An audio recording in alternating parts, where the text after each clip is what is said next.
Good morning students. आज upon Bayes theorem पे बात करते हुए राजस्थान बोर्ड की एक्सरसाइज 16.3 प्रोबेबिलिटी से क्वेश्चन नंबर 7 पे बातचीत करेंगे। 6 तक अपन ने पहले कर लिए हैं, अब उससे आगे पे बात करते हैं। 7th क्वेश्चन देखिए क्या कहता है। In a college 60% student reside in hostel and 40% student are a day scholar. Question कहता है स्टूडेंट 60% तो हॉस्टलर है किसी कॉलेज में बच्चे, और 40% जो स्टूडेंट्स हैं वो डे स्कॉलर है, रोज आते हैं। ठीक है, आगे कहता है 30% of all students who reside in hostel, जो 30% हॉस्टलर है अटेन ए ग्रेड, वो ए ग्रेड एग्जाम में प्राप्त करते हैं, और 20% जो डे स्कॉलर है उनका 20% ए ग्रेड एग्जाम में ला पाते हैं। आगे कहता है one student is selected at random from the college and he has an A grade, what is the probability the student is a hosteller. अब जैसा कि आपको समझाया गया है स्टूडेंट, अपने को सबसे पहले सैंपल स्पेस के पार्टीशन देखने। वे सैंपल स्पेस जो है आपका एस, उसका पार्टीशन क्या क्या हो रहा है। देखिए अब इस क्वेश्चन को अपन बिल्कुल वैसे समझते हैं। सबसे पहले जैसे अपने स्कूल पर लिख के चलते हैं। स्कूल में कुछ बच्चे हॉस्टल में रहते हैं, कुछ बच्चे डे स्कॉलर होते हैं। तो जैसे अपनी ही स्कूल की अपन बात कर रहे हैं, अपनी स्कूल में 60% बच्चे हॉस्टल में रहते हैं, जिन्होंने हॉस्टल बोल दिया। 40% क्या है, डे स्कॉलर है। तो दो पार्टीशन हो गए। स्कूल में बच्चे आ रहे हैं, कुछ हॉस्टलर है और कुछ क्या है आपके डे स्कॉलर है। तो E1 और E2 दिखाई देंगे सबसे पहले। अब आगे बच्चा क्या कर रहा है, एग्जाम दे रहा है और ए ग्रेड ला रहा है। पहले तो स्कूल में आएंगे बच्चे, स्कूल में पढ़ेंगे, फिर एग्जाम देंगे और फिर ए ग्रेड लाएंगे। तो सबसे पहले क्या संभावनाएं पैदा हुई कि दो तरह की चीजें अपने सामने आई। एक तो बच्चे का हॉस्टल में पढ़ना और एक बच्चे का डे स्कॉलर होना। बच्चों E1 और E2 आपके यही है। E1 का मतलब मैं मान लू हॉस्टलर और E2 का मतलब मान लू डे स्कॉलर।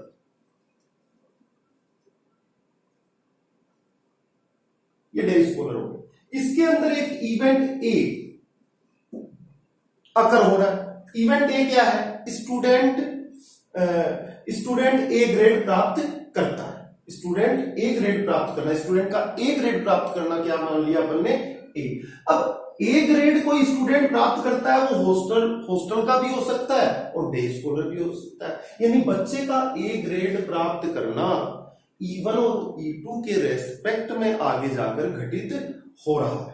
तो स्टूडेंट इन इवेंट को अपन अब लिखते हैं। फर्स्ट E1, E1 का मतलब क्या लेट किया आपने, स्टूडेंट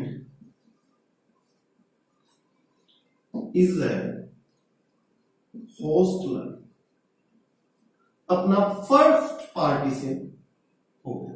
सेकंड E2, दूसरा विभाजन देखिए सैंपल स्पेस का, डे स्कॉलर होना।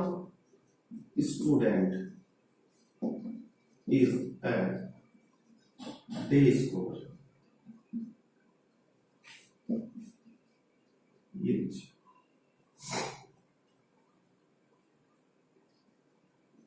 ए इवेंट, पहले तो स्टूडेंट हॉस्टलर हुआ, फिर डे स्कॉलर हुआ। अब क्या हो रहा है आगे, स्टूडेंट ए ग्रेड ला रहा है। तो स्टूडेंट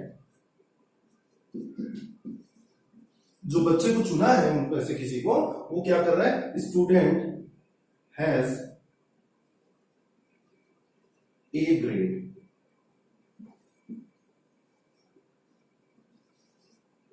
हिंदी वाले स्टूडेंट क्या लिखेंगे,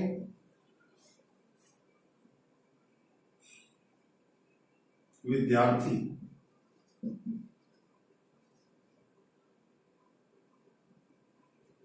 हॉस्टल में रहता है।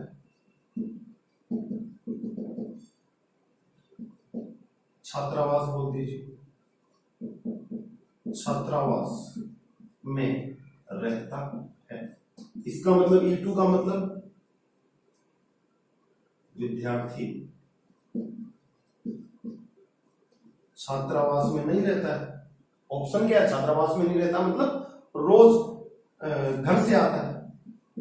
छात्रावास में नहीं रहता, नहीं रहता तो कौन है, डे स्कॉलर है। एक ही बात है। स्टूडेंट हैज ए ग्रेड, विद्यार्थी ए ग्रेड प्राप्त करता है, विद्यार्थी का ए ग्रेड प्राप्त करना, ये चीज।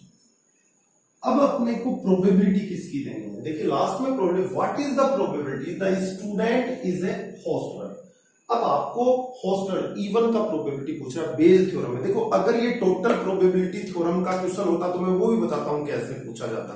टोटल प्रोबेबिलिटी का क्वेश्चन होता तो वो कहता कि जैसे ये बच्चे हैं 60% हॉस्टल है, 40% डे स्कॉलर है, 30% हॉस्टल वालों को ए ग्रेड मिलता है और 20% को डे स्कॉलर वालों को ए ग्रेड मिलता है। फिर कहता है कि फिर आगे पूछता है आपसे कि स्टूडेंट एक सेलेक्ट किया जाता है रैंडमली फ्रॉम द कॉलेज, एक स्टूडेंट चूज किया गया और इसके ए ग्रेड प्राप्त करने की प्रोबेबिलिटी फाइंड कीजिए। मतलब कि इस ए की प्रोबेबिलिटी पूछ लेता, ए मतलब ए ग्रेड प्राप्त करना, ए ग्रेड प्राप्त करने की इसकी प्रोबेबिलिटी पूछ लेता तो ये टोटल प्रोबेबिलिटी थ्योरम हो जाती। लेकिन इसकी न पूछ के ये कह रहा है कि स्टूडेंट ए ग्रेड प्राप्त करता है, उसने ए घटना को अकर करा दिया, घटित करा दिया। अब ए घटना घटित होने के बाद प्रोबेबिलिटी किसकी पूछ रहा है कि स्टूडेंट इज ए होस्टलर, आगे जाके पीछे में आ रहा है, यहां पर बेस थ्योरम लगती है। बेस थ्योरम से probability of E one with respect to A equal to, formula आपका क्या बनता है, E one A by E one upon probability E one probability A by E one plus probability A by E two. Calculation आप कर लीजिएगा, मैं इनकी वैल्यूज आपको यहां बता देता हूं इसके लिए। देखिए प्रोबेबिलिटी ऑफ इवन, इवन का मतलब देखिए क्या है, स्टूडेंट का हॉस्टलर होना, हॉस्टल में रहता है, हॉस्टल में कितने बच्चे रहते हैं, 60% रहते हैं, तो 60% मतलब 60 अपॉन 100, तो 3/5 is the probability of hosteller. Probability of E2, E2 का वैल्यू चाहिए आपको, यहां पर E2 का भी चाहिए। E2 मतलब डे स्कॉलर होना 40%, तो 40% तो 40 upon 100, it means 2/5 is the probability.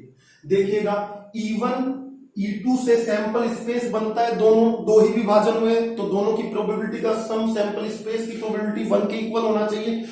3/5 plus 2/5 equal to 1, ये चीज इसको जांच भी अपन यहां पर कर सकते हैं। आगे प्रोबेबिलिटी ए बाई इवन,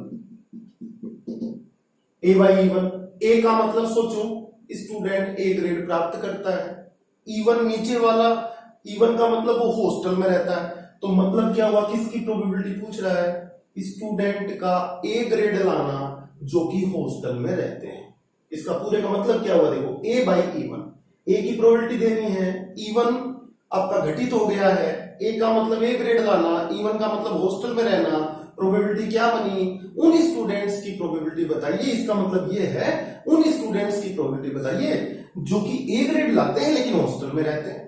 अब देखिए स्टूडेंट 30%, अब आप खुद ही सोचिए, हॉस्टल में रहते हैं वो ज्यादा पढ़ेंगे तो ज्यादा बच्चे ए ग्रेड लाएंगे 30%, और डे स्कॉलर में से 20%, यानी कि 30 अपॉन 100, तो आपका 3 upon 10। Probability A upon E2 कितना हो गया बताइए, ए का मतलब ए ग्रेड लाना, E2 का मतलब डे स्कॉलर होना, साफ लिखा हुआ है, जो डे स्कॉलर है वो 20% ए ग्रेड प्राप्त करते हैं, तो 20 अपॉन 100, 2/10, तो 1/5 इज द प्रोबेबिलिटी। बच्चों ये वैल्यू सारी इसमें पुट करके कैलकुलेशन करके आप आंसर निकालना, ये आपकी रिक्वायर्ड प्रोबेबिलिटी इसकी हो जानी। इसके बाद अपन नेक्स्ट क्वेश्चन लेते हैं।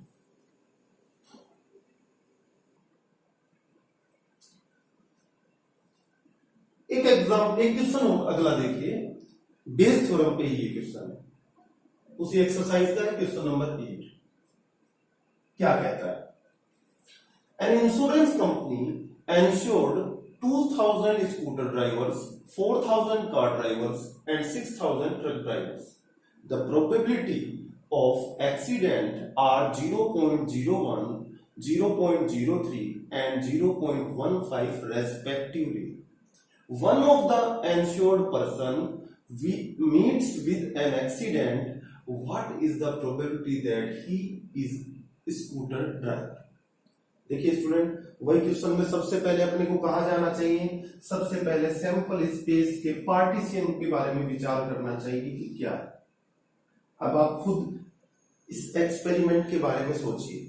एक इंश्योरेंस कंपनी वो लोगों का इंश्योरेंस करती है, जिसमें से 3 तरह के लोग हैं जिनका वो इंश्योरेंस करती है। स्कूटर वाले भी हैं, कार वाले भी हैं और ट्रक वाले भी हैं।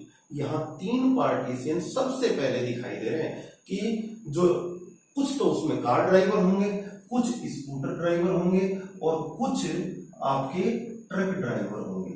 E1, E2 और E3 ये पार्टीशन हुए स्टूडेंट सैंपल स्पेस के। अब कंपनी ने तो इंश्योर्ड कर दिया, इनका इंश्योरेंस कर दिया। अब रोड पर ही अपने वाहन लेकर जा रहे हैं।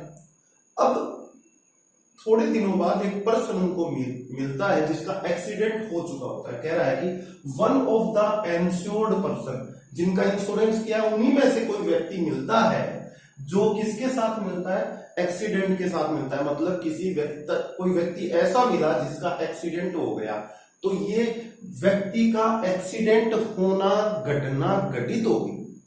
लेकिन व्यक्ति जो एक्सीडेंट जिसका हुआ है वो कौन हो सकता है? वो 3 तरीके का व्यक्ति हो सकता है। क्या? या तो स्कूटर ड्राइवर होगा, या कार ड्राइवर होगा, या फिर ट्रक ड्राइवर होगा।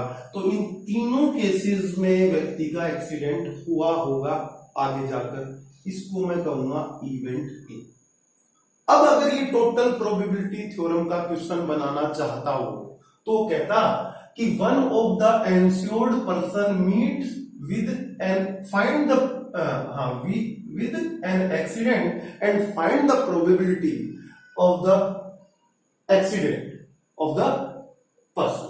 मतलब कि जो व्यक्ति है उसके एक्सीडेंट होने की इसी एक ही प्रोबेबिलिटी वो पूछ लेता। व्यक्ति के एक्सीडेंट होने की प्रोबेबिलिटी पूछ लेता तो ये क्या हो जाती है, आपकी टोटल प्रोबेबिलिटी थ्योरम हो जाती है। परंतु इसने किसकी पूछी? उसने कहा कि पर्सन एक्सीडेंट हुआ मिलता है, what is the probability that he is a scooter driver. देखिए, सबसे पहले विभाजन में scooter driver, car driver, truck driver आए, फिर उनमें किसी व्यक्ति का एक्सीडेंट हुआ ये बताया गया, और किसकी प्रोबेबिलिटी पूछी? उस व्यक्ति के स्कूटर ड्राइवर होने की प्रोबेबिलिटी पूछी। तो फिर वापस बैक आया तो किससे होगी? ये प्रॉब्लम सोल्व होगी अपनी बेस थ्योरम से। हर जगह आपको ये चीजें देखने को मिलेंगी। तो अपने को डिसाइड करना है, लेट सॉल्यूशन में देखिएगा, late E1, E2 and E3 student, ये 3 चीज। E1 का मतलब जो पर्सन है, इंश्योर्ड पर्सन है, वो क्या है? Insured person is a scooter driver.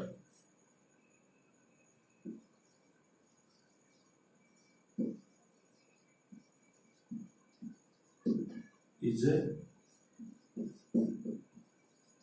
Driver, ठीक है। E2 का मतलब इंश्योर्ड पर्सन या person is a scooter driver. Insured person, insured person is a car driver. E3 insured person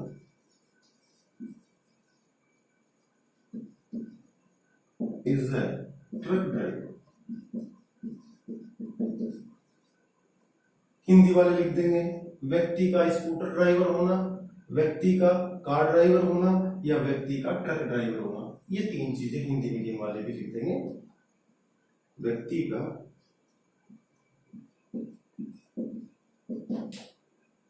truck driver होना।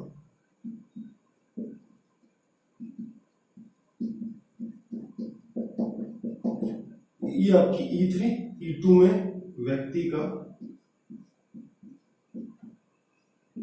कार ड्राइवर होना,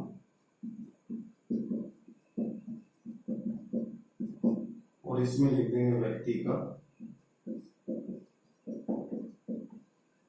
स्कूटर ड्राइवर होना। ये तीन विभाजन आपको दिखाई दे रहे हैं इसमें। ए घटना जो घटित हो जाती है, जो अकर हो जाती है, इन विभाजनों के बाद घटित होती है। व्यक्ति का एक्सीडेंट हुआ है तो पर्सन मीट्स विद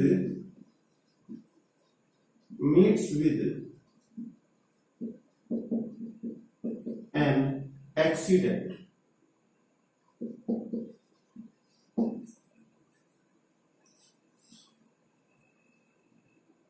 व्यक्ति का एक्सीडेंट होना, दुर्घटनाग्रस्त होना,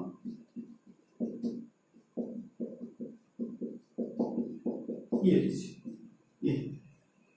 प्रोबेबिलिटी किसकी पूछी? जो व्यक्ति दुर्घटनाग्रस्त हुआ है वो क्या होना चाहिए? Scooter driver. इस बात की प्रोबेबिलिटी, तो probability of E1 with respect to A, formula क्या बना?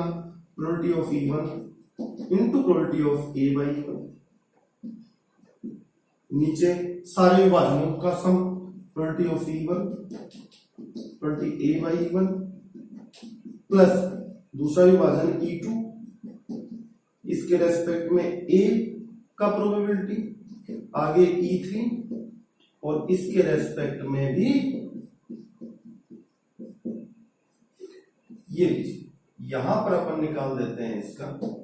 अब ये वैल्यूज निकालते हैं। प्रोबेबिलिटी ऑफ E1 की वैल्यू बताइए। E1 का मतलब क्या है? व्यक्ति का, इंश्योर्ड पर्सन क्या है? स्कूटर ड्राइवर है। स्कूटर ड्राइवर कितने हैं? 2000 है। टोटल कितने ड्राइवर्स हैं? 2000 प्लस 4000 प्लस 6000, सबका टोटल कितना है? अपने पास कंपनी के अंदर जो ड्राइवर्स हैं वो 12000 है, उसमें से 2000 स्कूटर वाले हैं, तो आपकी 2000 तो फेवरेबल रिजल्ट्स हो गए और 12000 ये आपका हो गया 1/6 इज द प्रोबेबिलिटी। E2 मतलब कार ड्राइवर होना, ये लिखा हुआ है। कार ड्राइवर कितने हैं? 4000 और टोटल कितने हैं? 12000, तो 4000 अपॉन 12000 ये हो गया 1/3। Probability of E3 student, truck driver कितने हैं? 6000 अपॉन 12000 इक्वल टू आपका हो गया student 1/2। Probability A by E1, इसको थोड़ा सा कंडीशनल प्रोबेबिलिटी को ध्यान से समझा रहे हैं। ए ऊपर वाले की प्रोबेबिलिटी देनी है, नीचे वाला आकर हो गया है, ऊपर क्या है? ए का मतलब क्या है? व्यक्ति दुर्घटनाग्रस्त होना, और E1 का मतलब वो स्कूटर ड्राइवर होना। साफ लिखा हुआ है कि the probability of accidents are 0.01, 0.03 and 0.15 respectively. मतलब कि स्कूटर ड्राइवर के दुर्घटना होने की प्रोबेबिलिटी, कार ड्राइवर के दुर्घटनाग्रस्त होने की प्रोबेबिलिटी, और ये एक ट्रक ड्राइवर की दुर्घटना होने की प्रोबेबिलिटी है। तो ए का मतलब व्यक्ति की दुर्घटना होना, E1 का मतलब स्कूटर चलाता है, स्कूटर ड्राइवर है वो, तो बताइए स्कूटर ड्राइवर के दुर्घटना होने की probability 0.01। Probability A by E2, students A का मतलब व्यक्ति की दुर्घटना होना, E2 का मतलब क्या होना? कार ड्राइवर होना। कितनी दी हुई है? 0.03। और प्रोबेबिलिटी A बाई E3, ए का मतलब दुर्घटना होना, E3 का मतलब वो क्या है? ट्रक ड्राइवर है। कितनी प्रोबेबिलिटी है? 0.15। 0.15। अब देखो सबसे ज्यादा ट्रक ड्राइवर ही दुर्घटनाग्रस्त होते हैं, दिखाई दे रहा है, इसकी प्रोबेबिलिटी सबसे ज्यादा है। अभी रात दिन चलते हैं इसलिए इनका एक्सीडेंट हो जाता है। चलिए इन सारी वैल्यूज को अपन यहां पर रखेंगे और आपकी रिक्वायर्ड प्रोबेबिलिटी फाइंड आउट कर लेंगे।